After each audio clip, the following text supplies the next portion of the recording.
Now what I'd like you to do is to learn well the melody of all the things you are. Learn the melody and learn the harmonies. Know what the different chord symbols represent. Know what the notes are in those chords. But it's a gorgeous melody.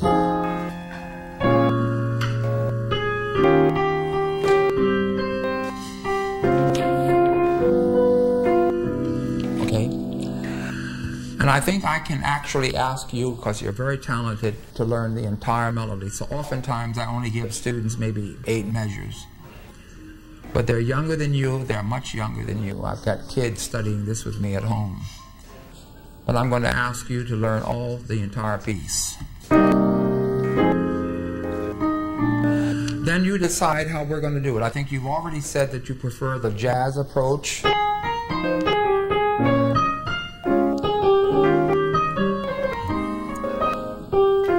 Okay?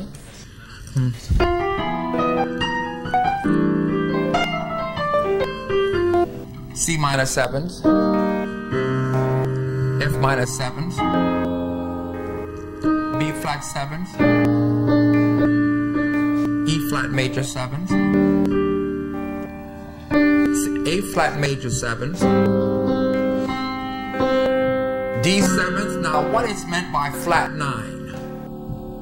That's the E flat that's in the melody.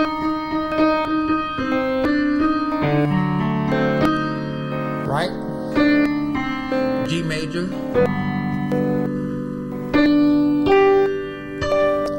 A minor 11th. What would be the 11th? The D. 1, 3, 5, 7, 9, 11. D 7th. G. C major 9th. F sharp minor 11, B 7, E major. I'm going to the C plus 7, but the A flat major augmented would be this. Later on we'll choose the C augmented 7s with the sharp 9, but we'll come back and discuss it after. F minor 7s. B flat minor 7s, E flat 7s, A flat major 7s, D flat major, D flat minor 9s, the E flat is the minor 9s, we'll go to the A flat. The 0 represents diminished, A flat diminished. B flat minor, E flat 9, A flat. It's a beautiful piece. It's a beautiful melody. Now, if you look at the way the harmonies go, starting with the beginning, they go down in a series of fifths. F, B flat, E flat, A flat, D flat, diminished fifth, G, C. Very interesting, very classical.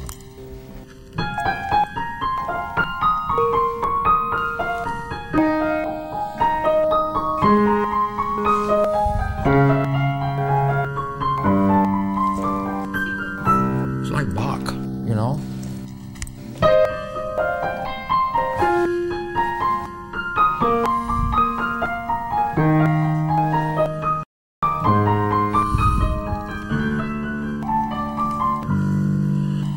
You can improvise on this in a very classical style. You don't have to.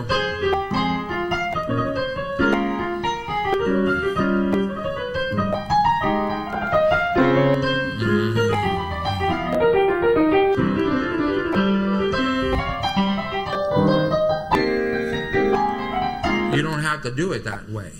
You know what I'm saying? That would be the jazzy way. But you can.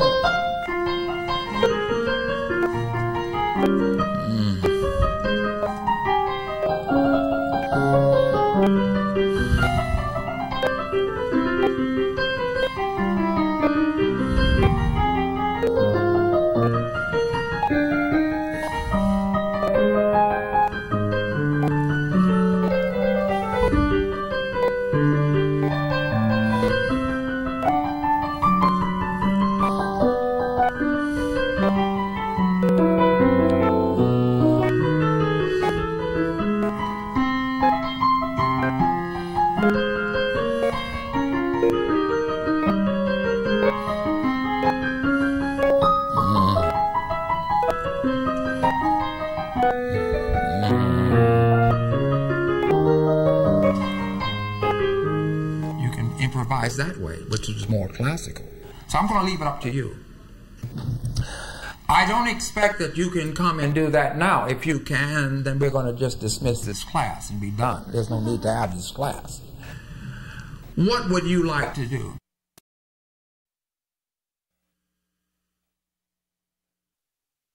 I have to play tonight at Angel and Phelps with my bass player in Daytona.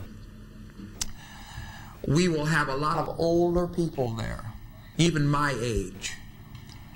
And they like to hear their melody, what they can remember. And if you just play strictly improv and you never come back to the melody, then what in the world is he playing? And they get very discouraged. So we'll be doing all the things you are tonight, and I will always come back to the melody. And then they nod their head in agreement, they like it. But if you stay away from the melody and you just keep on improvising, after a while they're looking at one another with a crossed face. Hey, what in the world's going on here? What is good to do is to choose a harmonic outline. Couldn't you, I mean, technically could take a piece like this and Yeah. just play a different rhythm. Oh, yes. And it would be classical. You could make it classical. Oh, yes, you could. Soft except for the 5. Yeah.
Classically, I'm doing that with this piece.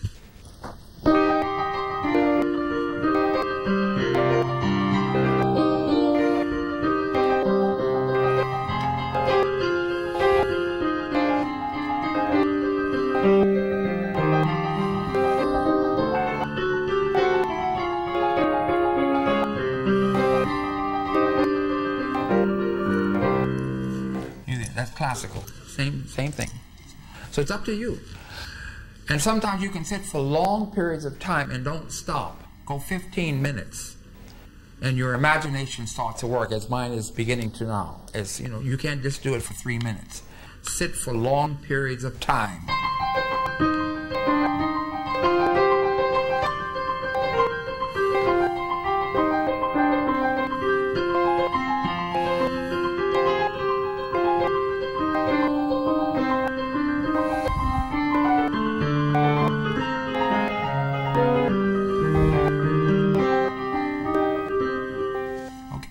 Okay?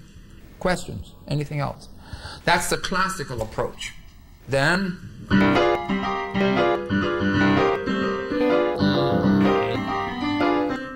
the jazz with syncopation.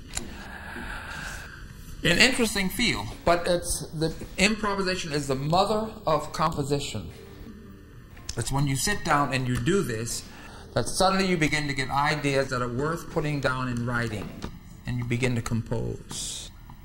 Okay?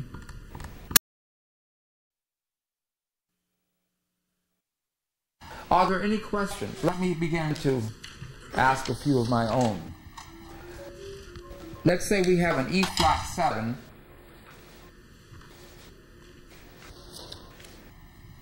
with a flat 5. What would the flat 5 be? B double flat or A natural, right? We have an E flat 7th with a flat 9. What would that be? F flat, okay. We have a C major 7th with a raised 5th. G sharp, okay. We have a G mixolydian scale. All natural, in other words, G without an F sharp, F natural. We would use that if we have a G 7th chord, right? Mm-hmm. Good. Very good. If I have this scale,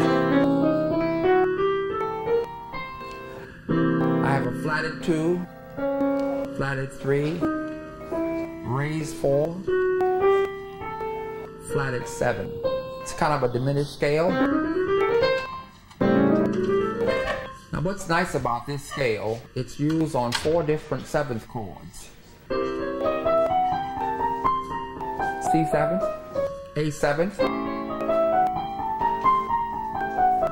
F sharp 7th, and E flat 7th. These are diminished, auxiliary diminished blues scales, and there are only 3 of them. I will bring this out, don't you don't have to write it down now. I'm going to bring you all of this written out next week.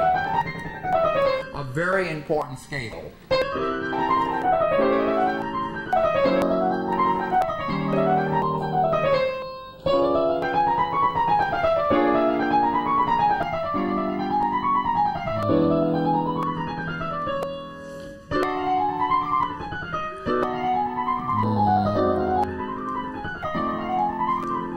There are only 3 of them, and they cover all 12 dominant 7th chords.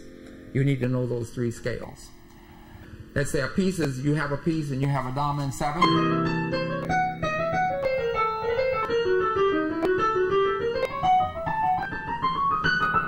So you have more than simply the mixolydian. That's old hat. This is more modern.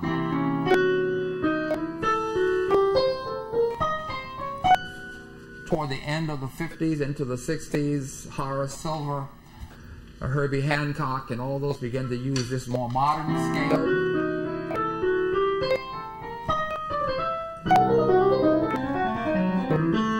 We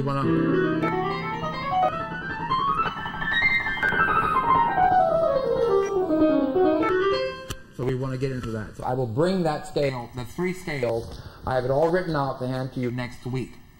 So since we're going to be going down the jazz path rather than the classical, you need to know some of these things, okay?